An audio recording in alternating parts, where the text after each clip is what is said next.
These are the 7 most powerful men in China. They represent the top leadership positions of the ruling party, and their identities are revealed every 5 years at a carefully choreographed political event called the National Congress. China's Communist Party unveils its new leadership over the next 5 years. The order of appearance is symbolic. The first person to emerge is the head of the party for the next 5 years. At the most recent event in October 2022, that person was Xi Jinping, China's president for the last 10 years, who walked out in the top spot a historic 3rd time after getting rid of China's presidential term limit that restricted all his predecessors to 2 terms, a signal that he may be planning to stay in power for life. The world hasn't seen a Chinese leader like this since Mao Zedong, the revolutionary founder of the People's Republic of China, whose ruthless dictatorship scarred the Chinese people for generations. Xi has been compared to Mao a lot, and he clearly draws from Mao's playbook. But there's something else that connects these two. When Xi was just a young boy, Mao ruined his life. Generations apart, their paths crossed unexpectedly, and a teenage Xi from an elite family in Beijing ended up in exile, condemned to hard labor in the countryside. 50 years later, Xi is one of the most powerful political figures in the world and the only leader since Mao to have unchecked power over China.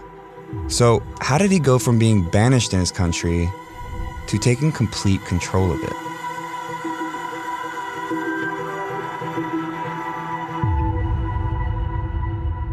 Xi Jinping's connection to Mao formed long before Xi was even born. It goes back to when a bloody civil war was raging in China. A group of radical communist revolutionaries, including Mao, gained influence over large swaths of mainland China and controlled a communist military called the Red Army that fought the Nationalist Party ruling the Republic of China at the time. At this point, the communists were losing bad. The bulk of their army was pinned down here, in a communist-controlled region originally established by Mao, now surrounded by nationalist forces. And they were running low on food.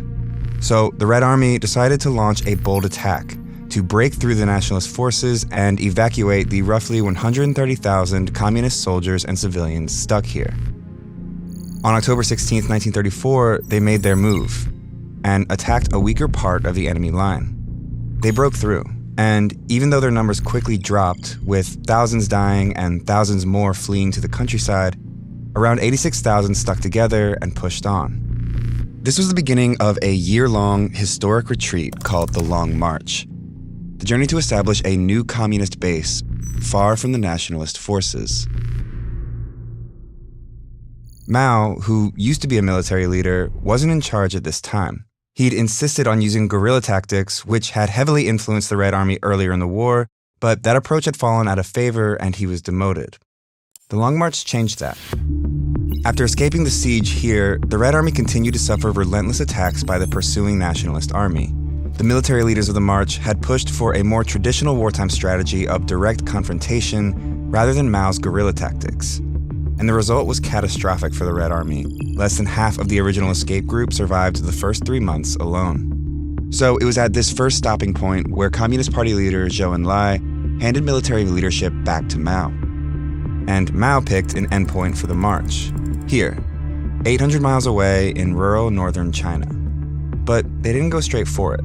Mao led the Red Army deep into the mountains where he predicted lighter resistance.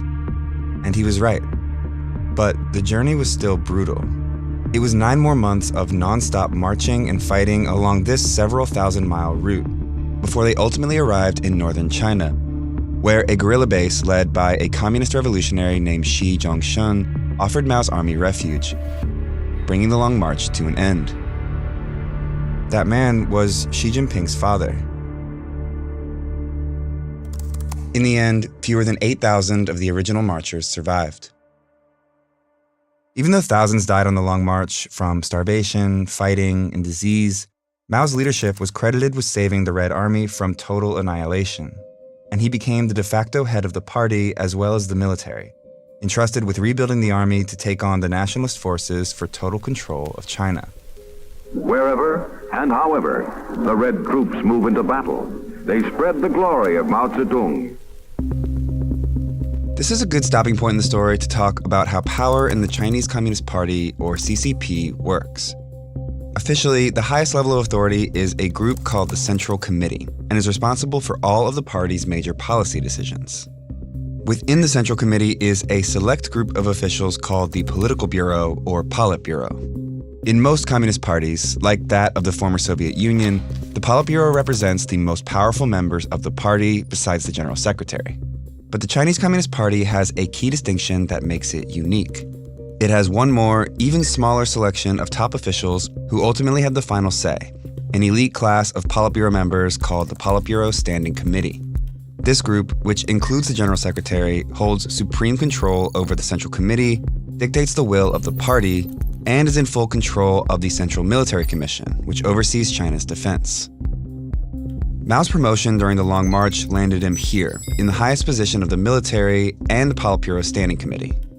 Even though he was considered the de facto head of the party when the Long March ended in 1935, he officially became head of the party in 1943.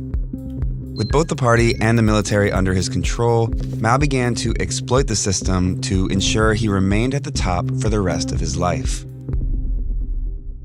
At Mao's first National Congress as the official party leader in 1945, the party introduced a resolution that brought his influence to a whole new level. It unified the party around a single understanding of its history and declared Mao's political ideology, later called Mao Zedong thought or Maoism, as the unquestioned guiding principle of the Chinese Communist Party. Basically, Mao's ideas or policy decisions could no longer be challenged by anyone. It was here he unveiled his equivalent at the time of the Politburo Standing Committee, the four other top party leaders, all long marchers deeply loyal to Mao, like Liu Shaoqi and Zhou Enlai, who'd go on to hold some of the most powerful positions in the future government. 4 years later, Mao declared final victory for the communists in the decades-long Chinese Civil War and established a new country, the People's Republic of China, or PRC. Mao Zedong, once a lowly party worker, now assumed the stature of the dominant figure in all of Eastern Asia. But winning a revolution isn't the same as running a country.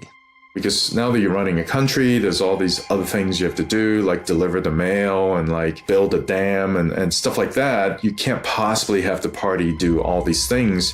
So the party set up a government that would take the policy decisions made by the Politburo Standing Committee and figure out a way to make them a reality. And so it evolved to a system where the party would make all the important decisions, and especially the Politburo Standing Committee. Then, as it is today, many of these decisions would go to the State Council. So the State Council is the highest decision-making body on the state side, led by the Premier of China. The Premier of China, by the way, is almost always a member of the Politburo Standing Committee. One way Mao kept a tight grip on power over the years was by promoting those loyal to him to top positions in the party and government, whether they had government experience or not. For example, Zhou Enlai, the former party leader who helped Mao rise to power during the Long March, became China's first premier. The advantage of that is that they could never challenge him. The disadvantage of that is they didn't know what they were doing, and so administration suffered, policy outcomes suffered. Long March survivors often became party elites under Mao. Xi Jinping's father, for example, was appointed Secretary General of the State Council. And as the son of a Long Marcher, young Xi was given the informal title of Princeling. Mao succeeded in never giving up his power during his lifetime. His unchecked policies resulted in massive famines and widespread persecution that cost between 40 and 80 million lives over a span of decades, and culminated in the disastrous Cultural Revolution, a violent final attempt from Mao to consolidate his power and force loyalty to the practice of Maoism.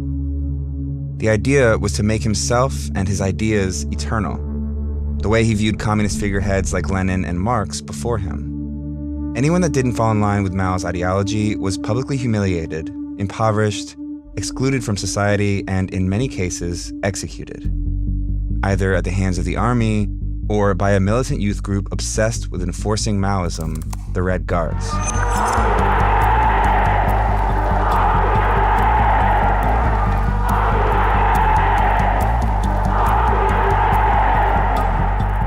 Even those closest to the dictator weren't safe from his purges during the Cultural Revolution. High-level officials, including members of the Politburo Standing Committee and Long Marchers, were removed from their positions. Liu Shaoqi was denounced as a traitor and died while imprisoned under harsh conditions. Mao also removed the chief of staff of the army and replaced him with a Maoist, leaving no one left to oppose him in the military. Mao's handpicked successor, who always appeared loyally by his side in photos and propaganda posters, died under mysterious circumstances when his plane crashed as he was fleeing to the Soviet Union. Mao later denounced him as a traitor.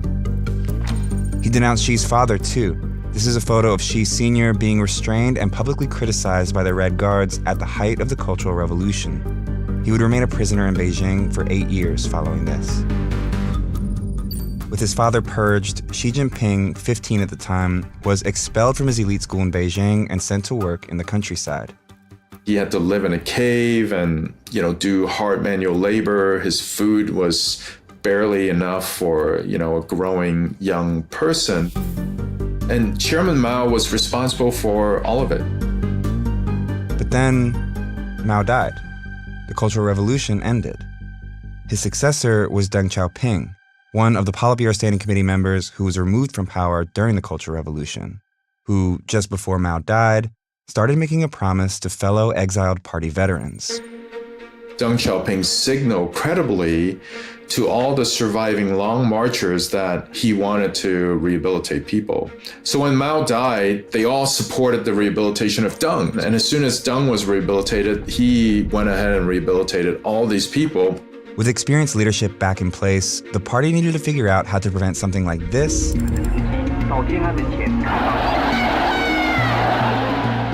from ever happening again. In order to undo Mao's cult of personality, the party introduced a second historical resolution in 1981. It condemned periods of Mao's rule and emphasized a renewed commitment to collective leadership, vowing to oppose the consolidation of power around one person moving forward. The successors to Mao didn't want a dictatorship, so they divided up these positions and put them in the hands of different people. Like Mao, Deng kept tight control over the Central Military Commission as its chairman, and held a leadership position in the government, but was never head of state. He never held the highest position in the party either.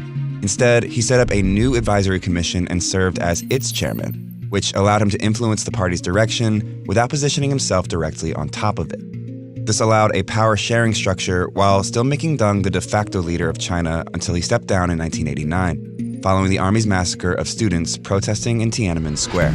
A protester suddenly ran into the middle of the street and in front of the oncoming tanks. Anger at Deng Xiaoping, the entire Chinese government, it had the real feeling of rebellion in the streets of Beijing.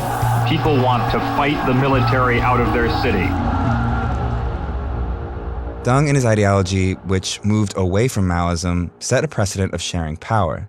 He opened up China and established economic ties with these countries, and was the first PRC leader to visit the U.S. in 1979.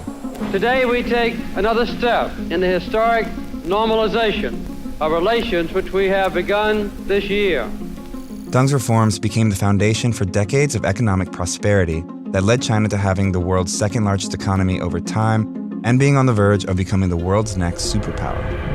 Communism is creating a consumer society. It also reminds you that the standard of living in China is going up.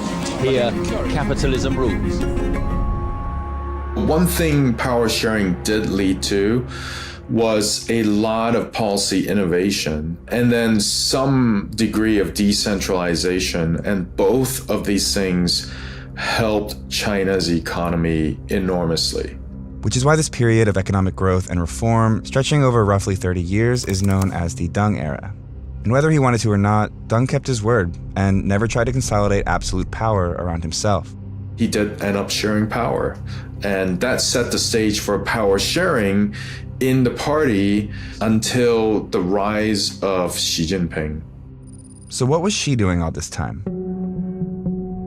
When Mao died in 1976, Xi was back in Beijing studying communist philosophy. Even though the Chinese Communist Party had ruined Xi's family, he had joined it, just as the Cultural Revolution was winding down. But why?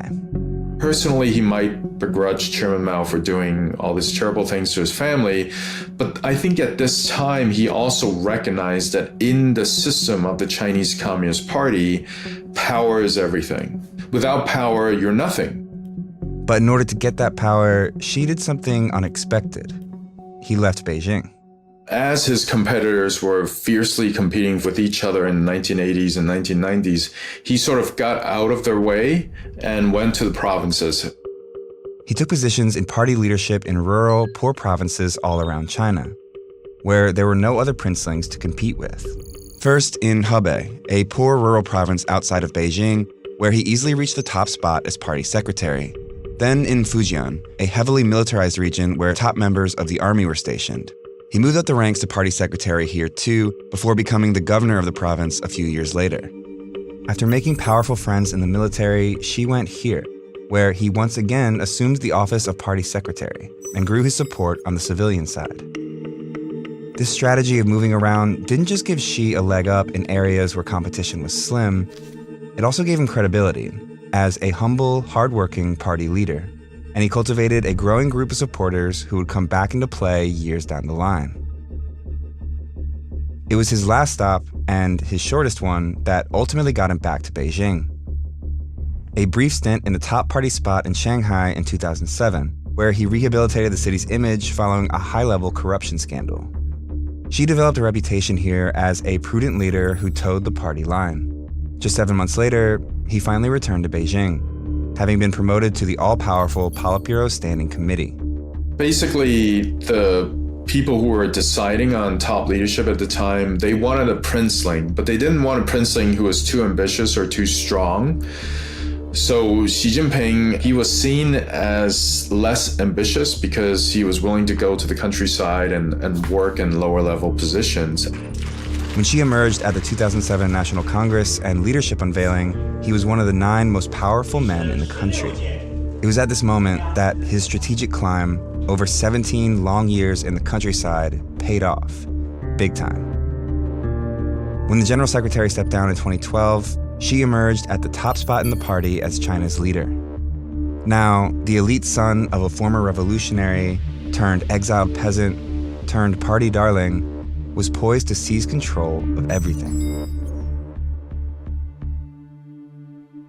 Like Mao, Xi Jinping believes that rallying around a single figure is crucial to the party's survival, rather than the collective leadership Deng's reforms had normalized. So pretty much as soon as Xi Jinping came to power, he started getting rid of people. The news 4 top officials removed for taking bribes was announced on state TV. Xi Jinping has just sacked his foreign minister, just sacked his defense minister. He's sacked a whole lot of other people at the top of the military establishment. The former security czar has not been seen in public for more than a year. The investigation against Xu allows the Chinese president to remove those opposed to his reforms. He launched a major anti-corruption campaign as soon as he took power in late 2012, early 13, which led to the arrest of hundreds of senior level officials, as well as military officers. These purges targeted Xi's rivals in the party, whose vacant positions he filled with his own supporters. After this massive purge, Xi Jinping was in very tight control over both the party and also the Chinese military, thereby making him the most powerful leader of the Chinese Communist Party since the death of Mao. That pattern continued in the second term, where he unveiled 5 new faces of the Politburo Standing Committee, 3 of them with close personal ties to Xi. In 2021, Xi pulled off one of his most dramatic acts yet to enforce his influence over the Chinese Communist Party. He introduced a 3rd historic resolution that unified the party's ideology around one clear line of thinking: Xi Jinping thought.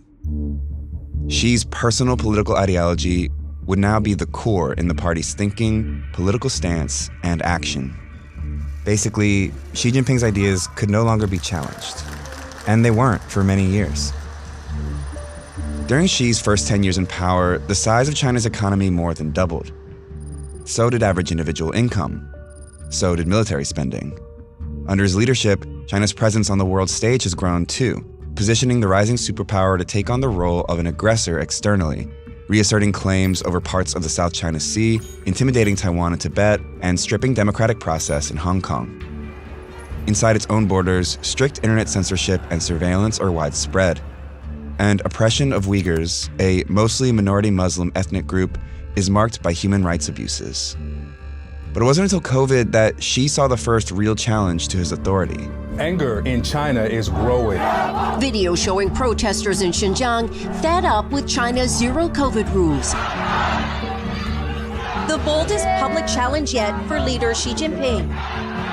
With these protests all around the country and the party's reputation in peril, Xi reversed the failed policy, but is now faced with a shaky economy and cracks in his unchecked authority.